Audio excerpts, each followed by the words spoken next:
Hoy es 7 del 5, clase de información y control, digo para que quede, porque si no después me pierdo en la grabación. ¿Alguna duda con respecto a las planillas? ¿Necesitan más tiempo? Díganme ahora o callen para siempre.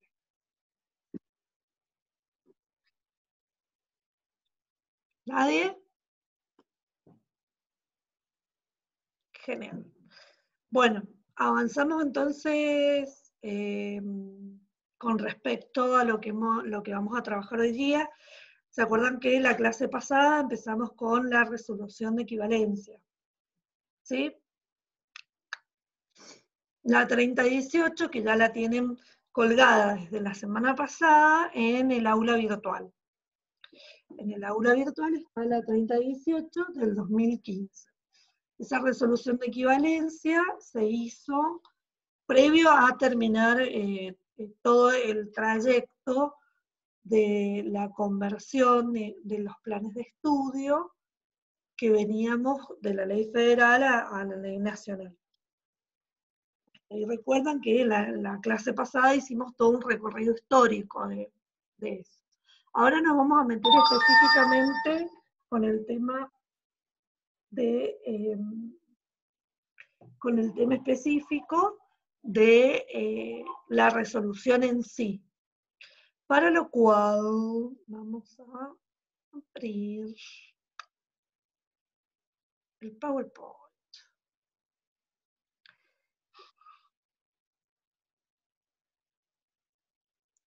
Yo quiero que ustedes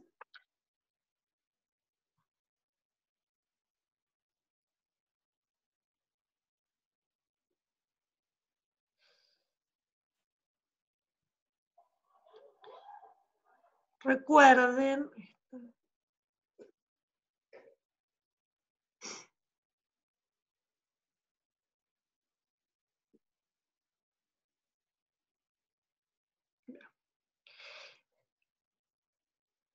esta sería la estructura que nosotros tenemos en secundaria, ¿sí? Que es lo que hemos estado viendo.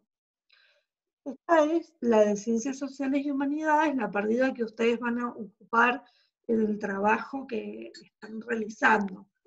Digamos, las materias que tienen.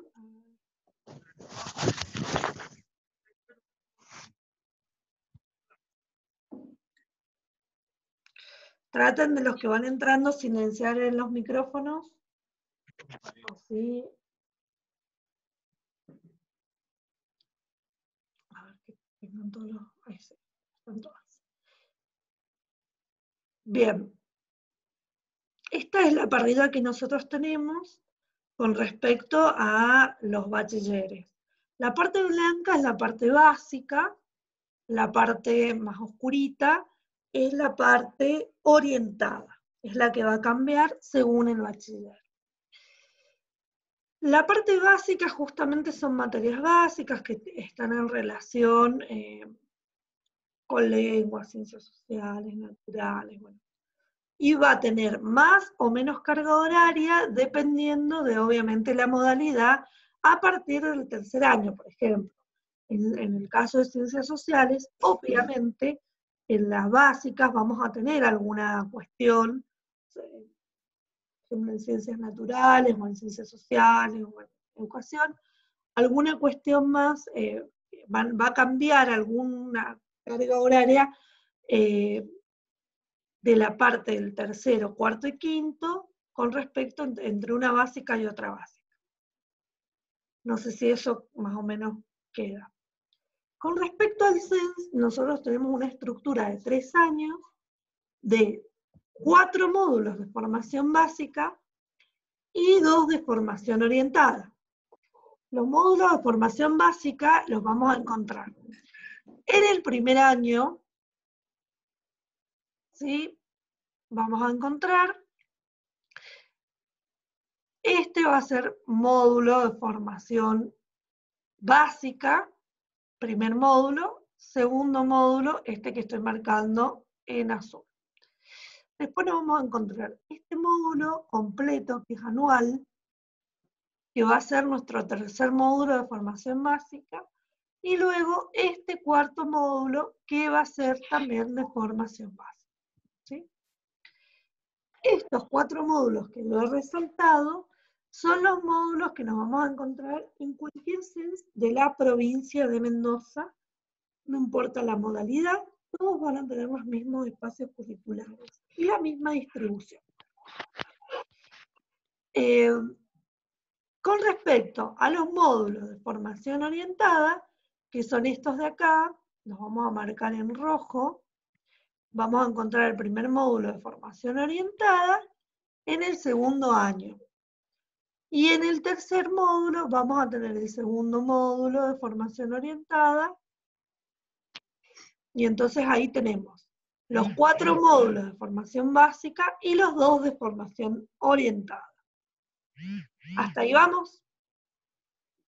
Bien, como nosotros tenemos distintos bachilleres y distintos tipos de modalidades en la provincia de Mendoza, se hizo necesario generar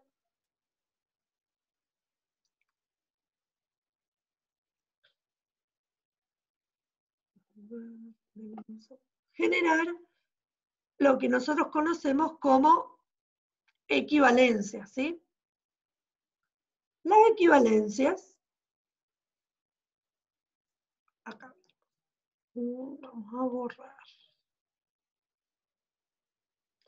Las equivalencias la vamos a regular a través de la resolución 3018. Ustedes esa resolución de equivalencia la tienen ya colgada en el aula virtual.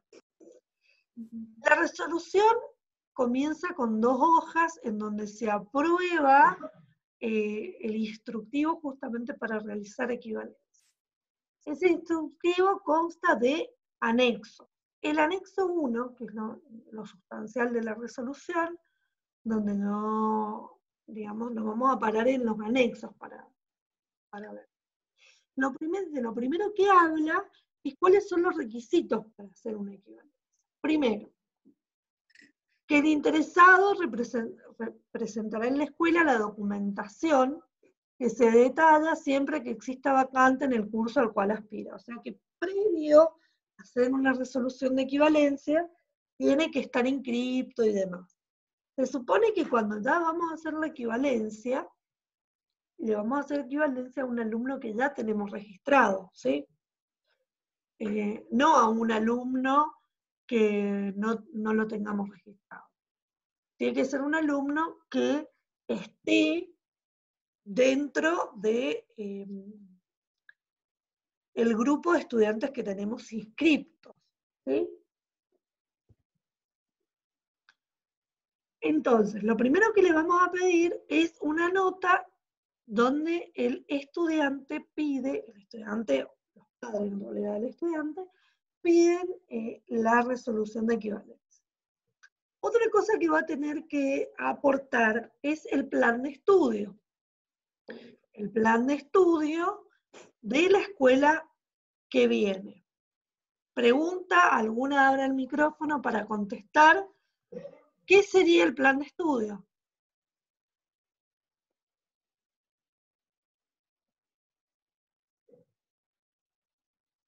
De a una. A ver, Meli. La vamos a desmutear. Dale, Meli. Ay, no se escucha. Ahí está. El plan de estudio sería los espacios curriculares de los alumnos y cómo se van a ir dando o no. Pero si tiene que presentar el plan de estudio, ¿a vos qué te parece que tiene que presentar ese estudiante?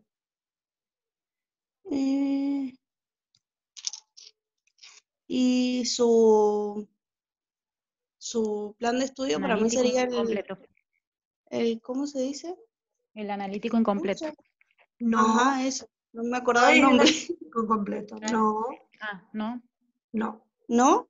No. Fíjense Es que en el la, punto C te pide la estructura. Ahí está. La estructura curricular del colegio de Orígenes, porque no todos van a ser. Claro. Lo primero que se pide es la estructura curricular, la parrilla, ¿sí?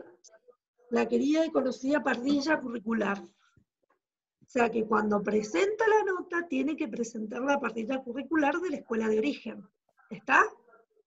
Entonces, la solicitud de equivalencia, muchas gracias por la respuesta.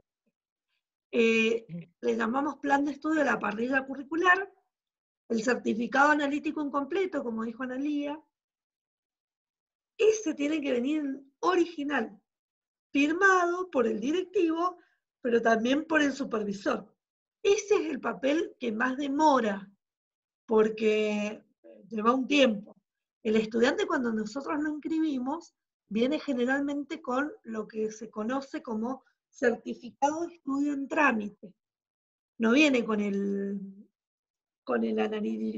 analítico incompleto, a menos que sea un caso especial, en un CENS, por ahí, si el chico estudió hace mucho tiempo y tiene el analítico incompleto, puede ser que venga con el analítico en la mano. Pero si viene de otra escuela y ha pedido el pase, seguramente no tiene el analítico incompleto en la mano, sino lo que tiene es un certificado de estudio en trámite. Con ese certificado de estudio en trámite yo lo voy a inscribir, pero no voy a poder hacer una equivalencia.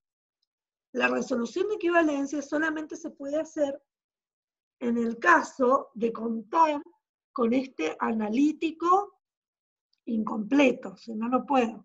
¿Está? Profe, Sí, buenos días, soy Narina. buenos días. ¿Cómo estamos? Yo estudié en un CENS Sí, y después de 14 años volví al CENS a seguir estudiando. Me querían tomar equivalencias, siendo que era el mismo CEN donde yo había estudiado, y después el director dijo de que no hacía falta tomarme equivalencias porque yo ya era alumna de ese CEN.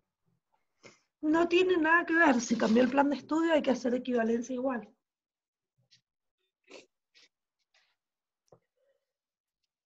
Habría que ver, porque en qué momento te volviste a reincorporar, ¿me entendés? Porque si cambia el plan de estudio, en muchas ocasiones no importa. La resolución de equivalencia no se hace solamente si uno se cambia de escuela. Por ejemplo, un estudiante que va a una escuela secundaria común, vamos a hablar, una secundaria común que tiene bachiller en ciencias sociales y bachiller en arte, y él está en el tercero o está en el segundo de bachiller en sociales, pero se quiere cambiar al de arte, y ahí hay que hacer una equivalencia. No cambia de institución, pero sí cambia de bachiller. Entonces hay que hacer una equivalencia. ¿Se entiende? Sí, como si fuera así también la modalidad de un técnico, que tienen Por dos supuesto, claro. modalidades. Sí, sí, sí. Siempre que cambiemos de modalidad o de establecimiento, hay que hacer equivalencia, porque así yo me vaya de un bachiller en ciencias sociales a otro bachiller en ciencias sociales. Cambié de escuela y entonces hay que hacer una equivalencia. Si cambio de escuela, sí o sí hay que hacer equivalencia. Lo mismo que si cambio de modalidad. ¿Estamos? ¿Hasta ahí? ¿Dudas? ¿Me escucha, profe? ¿Sí? Sí, sí, sí, perfecto. Fuerte y claro. Profe, profe, le hago una consulta. En el caso de que un alumno ya egresó de la escuela y adeuda materias y ha cambiado el plan de estudios, Sí. ¿rinde las mismas materias que debe o se le agrega algunas materias según el cambio que se ha realizado? Se adeudan unos espacios, la resolución que se toma, o sea, siempre va a egresar con el plan de estudios que tenía, a menos que el plan de estudio ya Bien. esté dado de baja. Tiene que ser un plan de estudio muy viejo para que hoy por hoy esté dado de baja. Ah, bien. En general, egresan con el plan de Gracias, estudio profe. que tenían. Ujú. ¿Alguna otra duda más? Bueno, avanzamos en los requisitos. Habíamos dicho la solicitud, el plan de estudio, que sería la parrilla curricular, el certificado analítico. En el caso de no contar con lo requerido en el apartado anterior, que es lo que les estaba diciendo, se presentará un certificado de estudio en trámite, firmado por el directivo de la escuela, cuya validez es de 45 días. La institución escolar emitirá resolución de equivalencia cuando el alumno presente el certificado analítico correspondiente, no pudiéndolo hacer sin ese requisito. O sea, que yo como escuela lo puedo recibir, lo puedo escribir, pero no puedo hacer la resolución de equivalencia hasta que no tenga ese requisito, ¿sí? También necesito la documentación que obra en el legajo, la fotocopia del DNI, y ahí hago paréntesis, actualizado. Si el trámite se realiza durante el transcurso del ciclo lectivo, deberá agregar las calificaciones obtenidas hasta la fecha del formulario de pase. Eso, digamos, este punto G lo vamos a ver más adelante cuando veamos el formulario de pase. ¿Sí? Vamos con el siguiente y estamos entrando en los últimos 10 minutos de esta primera.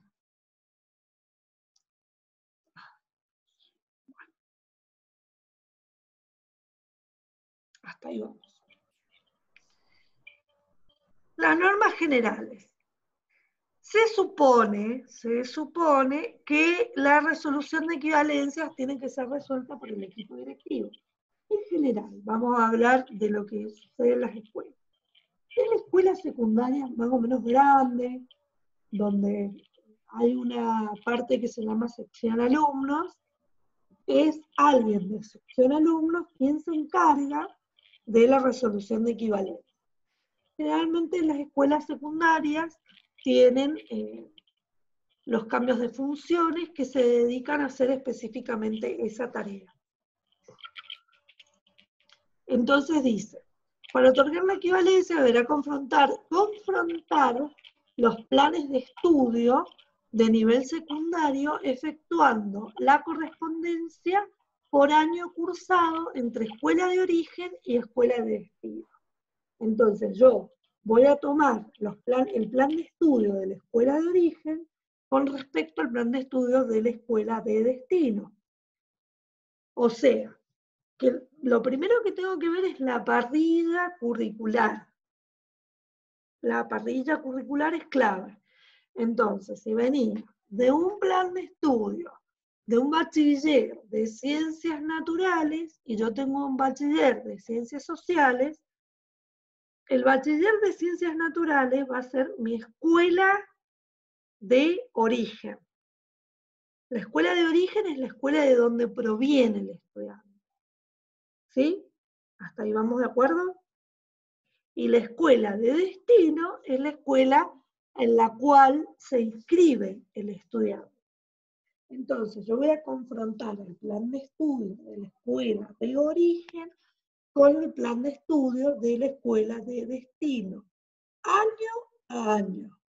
O sea, voy a confrontar la parrilla del primer año de la escuela de origen con la parrilla del primer año de la escuela de destino. Lo mismo voy a hacer con el segundo, con el tercero y con los años que tenga aprobado. ¿Estamos de acuerdo? ¿Sí? Se supone que si el estudiante proviene de un bachiller de la provincia de Mendoza, se supone que todos los bachilleres tienen la misma estructura en primero y en segundo año. ¿Sí? Por lo tanto, la equivalencia sería directa, porque los nombres de los espacios curriculares serían básicamente lo mismo, a excepción de, y ahí me voy a ir a la parrilla, Fíjense estas materias como, por ejemplo, educación artística. Educación artística del primer año tenemos 3 opciones. Puede ser teatro, música o artes visuales. Y la segunda educación artística del primer año puede ser teatro, música o artes visuales. Tiene que ser alguna de esas 3. Entonces puede ser que en la escuela de origen tenían teatro y música como educación artística. Y en la escuela de destino, en el primer año, se da artes visuales y música, no se da teatro. Entonces ahí cambia una de las materias, ¿se entiende? Pero, acá hay una salvedad, por algo le pusieron educación artística. Educación artística, la materia se llama así, más allá de que dentro de esa educación artística 1 sea teatro, o sea música, o sea artes visuales. Si tiene aprobado educación artística en la escuela de origen, y va a tener aprobado educación artística en la escuela de destino. ¿Se entiende? Este detalle no es menor, igual que lengua extranjera. Lengua extranjera en algunas escuelas puede ser francés. O puede ser portugués. Hubo un tiempo que se daba portugués en algunas escuelas. Por eso se llama lengua extranjera y se aclara cuál es la lengua extranjera. Inglés, portugués, francés, italiano. Pero si el estudiante tiene aprobado lengua extranjera en la escuela de origen, y va a tener aprobado lengua extranjera en la escuela de destino. El problema se genera cuando no tiene aprobado lengua extranjera. Cuando adeuda, o cuando adeuda educación artística. Porque el estudiante adeuda educación artística, música, y resulta que yo en mi escuela tengo educación artística plástica. Artes visuales. El tema es que si la adeuda en la escuela de origen, la va a adeudar en la escuela de destino. ¿Sí? Bien. Entonces, para otorgar la equivalencia, lo que vamos a hacer es ir comparando un plan de estudio con respecto al otro plan de estudio, el de la escuela de origen con la de destino. La solicitud de equivalencia debe ser resuelta en un término de 30 días, después de haber presentado el certificado analítico. O sea, el estudiante presenta el certificado analítico en la escuela de destino, el original, y la escuela tiene 30 días hábiles, 30 días corridos, perdón, para resolver la equivalencia. Toda la documentación que se presente deberá estar firmada por el directivo de la escuela o el secretario si lo hubiere. Las escuelas de origen tienen la obligación de entregar certificado analítico dentro de los 45 días de solicitado del pase. El alumno, y esto es muy importante, esto lo resalto, el alumno no podrá rendir ningún espacio curricular hasta tanto no se resuelva el trámite de equivalencia. O sea, la resolución de equivalencia, el estudiante la resolvimos en la escuela, no sé, en agosto, porque el pibe me trajo la equivalencia y qué sé yo la resolvimos en la escuela en agosto, él no puede haber rendido en las mesas especiales de junio. En junio, en las mesas especiales, ese estudiante no puede rendir ningún espacio, por más que lo adeude, por más que esté preparado para rendir, no se puede. Porque la fecha de los exámenes de equivalencias no pueden ser previo a la fecha de la resolución de equivalencia. Siempre la resolución de equivalencia va a tener una fecha. Esa fecha tiene que ser posterior, la fecha de examen tiene que ser posterior a la resolución de equivalencia. ¿Estamos de acuerdo? Bien. Estamos entrando en el último minuto, ahí genera una nueva reunión, ¿sí? Una vez resuelta la equivalencia, la escuela emitirá una resolución interna cuya copia se archivará en el legajo del estudiante, notificando a este y a sus padres. El periodo en que el alumno puede rendir las asignaturas por equivalencia es de 2 años, contados a partir de la notificación fehaciente de la resolución. Y ahí sí me voy a tomar, en la próxima reunión les explico bien cómo es esto de los 2 años y qué sería una asignatura por equivalencia y cuál es la diferencia entre una asignatura por equivalencia y una pendiente de aprobación. Ahí ya entramos en una diferencia que hay que hacer y que es muy importante. Esténse atentos, ahí le mando